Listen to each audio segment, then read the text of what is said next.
Alrighty, folks, I have what I think is a very interesting car here. This is very unusual. This is a 2003 Chevrolet Impala. Now, that's not that unusual, but when you see how clean and nice this car is, you'll see why it's unusual. Because check this out. That is correct, 214,327 miles. But here's the thing. This is a one-owner vehicle that was so obviously extremely well maintained.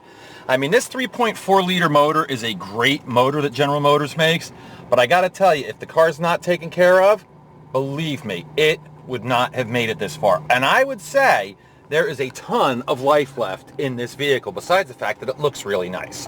All right, you can see just from the condition of the interior that this was a well taken care of car. I mean, look at the armrest isn't all beat up and wrecked like they normally are. The carpets are nice and clean. I mean, this is tan. Tan is a tough color to keep clean, but this guy managed to do it. Or person. I don't know if it was a guy or a woman, actually. All right, there's your the door. Oh, here, let's check our equipment. All right, first of all, I can tell you I have the air on right now. It is icy cold. And I know it has to be icy cold because I put a new air conditioning compressor on this car. So it's got new Freon, new compressor to the car, that is, of course. It wasn't like a brand new air conditioning compressor. And because the old one was noisy. It worked, but it was noisy. Now this one's not noisy. Okay, let's do our windows. Right rear, no problem. Right front, no problem. Let's swing her around. Left rear, no problem. And of course the all-important driver's window, auto down, no problem. Power mirrors, left, works like it should. Let's go to the right one. And of course that works like it should. I had the radio on when I started this, but I'll do it again. Let's put some music on you can hear.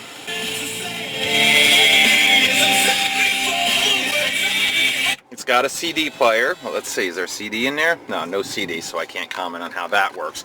It does have keyless remote. I believe I only have the one key and one remote, though. Dual, of course, for passenger, you can dual climate control. All right, let's go check out the outside. All right, it does have trunk release, cruise. Does it have cruise control? Yes, it does, right here on the wheel. I don't know if that works. We'll try. If I remember, we'll test it. All right, let's do, like I always do, we'll do the tires first. All right, left front tire. Feels pretty darn good, not fantastic, so I'm gonna give that a 65%. All right, rear tire. That's probably not as good as the front. That's probably 50%. All right. Yes, 50%, so you're probably gonna wanna have to put tires on this within a year, maybe before next winter. And left front is like the other side, yeah, 60%, all right? Not fantastic, but not horrible. Okay, now obviously a car with this many miles is gonna have some nicks, and especially some stone chips and whatnot. This is actually dust. If you wipe that off, most of those spots go away. That is a tiny little scratch there. All right, but on the fender, no dents. All right, this door, no dents. Doesn't look like it has any nicks. Your roof. It's got some spots, but other than that, this is that nice maroon/burgundy color. Look at how pretty this is and how clean this interior is on this car. It is absolutely ridiculously clean. I mean, look at that driver's seat, okay? I mean, come on. Somebody sat in that for a long time, and look at it. It's got a tiny bit. It looks like, maybe 80,000 miles of wear and tear, so not bad. All right, I did the door jam. Let's do the door. We check for rust, of course. As I always say, the rust will start right here, if there is any. Usually, nothing is 100%. Okay, let's do this back door. There's your door jamb. And here's your door frame. All right, and you can see, looking pretty good. Looks like maybe a little bit starting right there. All right, but come on, not bad. All right, that door, I don't see any nicks, any dents. Right rear quarter panel. No nicks, no dents. All right, rear bumper. This tells you a lot about a car. Let me get my plate out of the way here. All right, a rear bumper tells you a lot. If the guy is very careless, or the person is very careless, you'll see the bumper is all gouged up. This is the exact opposite. This bumper doesn't look like he ever or she ever backed into anything. All right, here's the Jamb. Oh, this does have one reported accident on it. I didn't read the auto check report. I just noted that it showed one accident. I don't know where. but there's no evidence of it. It's just so you know, as far as, you know, the way the car runs or anything. All right, let's look in here. Oh, I can't even get that open, so there we go. Let's close this up. All right, that's closed. Good. All right, here's the back. As you can see, the rear deck lid, of course, looks very nice. All right, coming down the side, tiny little, I mean, at the most, a couple of tiny little scratches. Yeah, I don't know what's going on. Oh, see, look at this. This guy put in this thing to hold the gas cap, but what it doesn't allow, oh, there we go, I got it to close. Okay, no problem. I personally, that wouldn't bother me if I didn't have the gas cap attached, because I wouldn't forget it, but you never know. All right, here we go. And let's see, left rear door, I see like a little ding right there, and maybe a tiny little one right there. All right, let's open this door up. Here's your door jamb. Look at this back seat. Again, unbelievably clean and nice. Here's your headliner. Very nice. This car is just really should have like 100,000 miles on it. All right, and of course, you know, as I said, a little tiny spot right there starting, but other than that, that's about it. All I've seen as far as any kind of corrosion or whatnot, so that's not bad. Oh, driver's door. Let's see. How does this look? Going around it. Let me yeah, that looks pretty darn good. Okay, let's check out the Jamb. Give you a better view here of the driver's seat. As you can see, what nice shape it's in. Apparently, this guy probably didn't drink coffee or whatever in the car. Because if it was me, I spill coffee all over the place. I would make a mess of this car. This door, it looks absolutely wonderful. Okay. And your left front fender. I don't see any scratches. I see, you know, a couple stone chips, you know, but that's about it. All right, let's go around to the front. Another place that will tell you a lot about a vehicle, okay, is if that's all scratched up and beat up, you know, it tells you they weren't a careful driver, especially in this area down here. You know, this one looks really nice, so it doesn't look bad. Let's see if we can get a little peek underneath here. I don't know if you can see anything or not, but I'm giving you the opportunity. All right, and let's see. The headlights, they do have a little bit of wear. Normally I clean these up, but I think this fogging is actually on the inside. I mean, it's no big deal if you want to go to the junkyard and replace your headlights. That's up to you. It's not necessary. I have driven this car at night and throws plenty of light, but some people don't like it. So that's up to you, though. I'm trying to keep the cost down so you guys can have a good price on a really decent later model car. All right, hood looks good on the inside. Okay, back to the best part.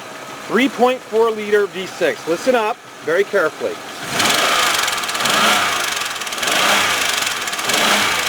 Okay, I hope you notice it does sound like a very slight valve tap. All right, not a big deal, especially considering the mileage on this car. I would still say there is a ton of life left in this vehicle. Now, as far as the hood is concerned, yeah, just your obligatory stone chips and whatnot. I have known people that have driven cars sounding a lot worse than this one for 100,000 miles. Again, I'm not going to say this will do that, but I'm just letting you know. Has a good New Jersey State inspection sticker for about another month. Well, actually a month and a half, because they're good through to the end of the month. All right, so we're going to stop here, and then we're going to take it for a ride. All right, folks, we're going to go for a little ride. I got to do it quickly. As you can see, got a little warning light there telling us we're getting low on gas. So we're only going to go up and down the road real quick. Okay, so here we go. It's a 4-speed automatic transmission. And I got to tell you something. This car does run great. I've actually put quite a few miles on it. Yeah, I've put 550 miles almost on this car, so I know how good this thing actually runs. I've driven it quite a bit because I like these cars. I think they're comfortable. They ride nice. Here we go.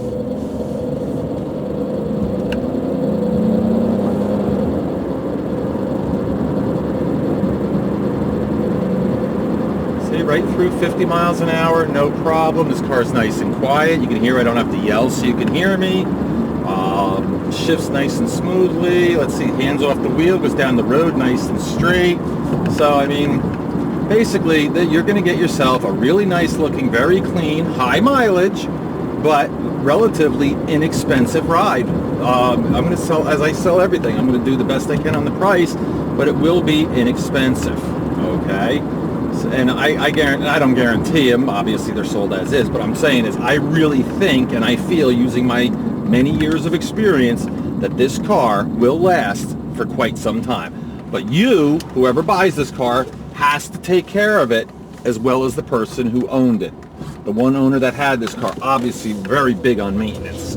Well, you have to do the same thing, okay? And here we go. That 6-cylinder. I just drove a minivan with this exact same motor in it, and it feels exactly the same. So I don't feel like this thing has lost any power at all. It still feels like a 6-cylinder, gets right up to speed.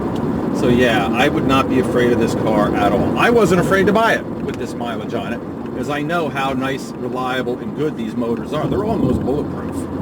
I mean, this is just, look at this, hands off the wheel. This thing is so smooth. I can't even believe it.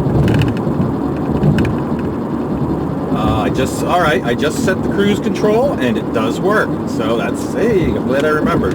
That's a bonus. Oh, horn, you can see, and wipers. I forgot to check them when we were stopped. Now I'm going to do a brake test, which basically just means I'm going to pull over here, find a little patch of gravel, and slam on the brakes, let go of the wheel. Look at that. Did you see that wheel? Did not hardly budge a bit. This car stopped in a perfectly straight line. I mean, this car has good, well equalized brakes. I mean, I don't know if you can see out there, but you can see it stopped straight as an arrow. Very nice. Okay, so I'm going to pull back into my lot here as soon as the traffic eases up a little bit, and then we're going to do our recap. All right, and then I'll take one more walk around the car. Just to recap, this is a 2003 Chevrolet Impala with 214,328 miles on it. I put about 500 of them, as I said, on this car, just because I like driving it. It's got all the usual amenities: tilt wheel, cruise control, ice cold air conditioning, all the power stuff you want. As I said, this was a one-owner car. It does show one accident, which I don't see any evidence, but I'm just letting you know what I know. And basically, here's the deal. This car, I think, in my opinion only, would be the perfect first car for a new driver. Why? Well, first of all, it's front-wheel drive. It's got airbags. It's got a decent amount of metal wrapped around the kids, not like the little Volkswagens and Toyotas, like all the little cars the kids drive. So if there is an incident in this vehicle, you know you got some metal. I mean, for what the heck, the cops use these cars, or they did used to use these cars anyway. And the other reason why it's great for, you know, a teenage new driver is because it's going to be so cheap. So what does that mean? Well, let's heaven forbid your kid gets into a fender bender, totals out the car. You know what? It's not like you're really going to be that upset. It's not like it's a brand new car. So anyway, I don't tell people how to live their lives, so you decide what you want to do. Or actually, I'll tell you what, I would not even be afraid. Let's just say, you know, nobody's got a lot of money these days. Let's say you don't have much money and you need a good family car. Well, this is, I believe, hold on, let me double check this. Yeah, this is a 6-passenger vehicle. You can fit 6 people, albeit, I would say a couple of small ones, not 6 huge adults, but it has seat belts for 6 people. So again, whatever you guys do, it's up to you, but this car, I really hope, goes to someone that wants something really nice and decent, yet inexpensive. Thanks.